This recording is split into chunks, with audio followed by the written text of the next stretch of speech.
Polresta Denpasar bergerak cepat dalam menindaklanjuti adanya tren speeding yang memakan banyak korban jiwa. Aparat langsung menggelar penertiban dan penindakan motor pada Minggu 12 November sore.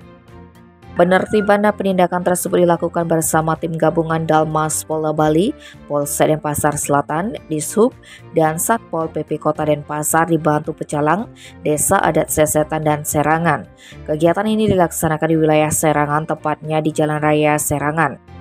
Kabak Ops Polresta Denpasar, Kompol Iketot Tomiase yang memimpin razia tersebut mengatakan sebanyak 137 personel gabungan dilibatkan.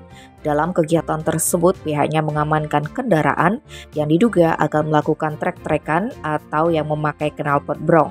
Total 120 sepeda motor dari berbagai merek telah pihaknya tindak dan diberikan tilang. Bahkan ada 10 motor yang ditinggalkan oleh pemiliknya, sehingga motor-motor tersebut diangkut ke Mapolresta Denpasar. Lebih lanjut, Kompol Tomiase menambahkan bahwa Serangan termasuk dalam kawasan ekonomi kreatif dan diakui sebagai desa wisata.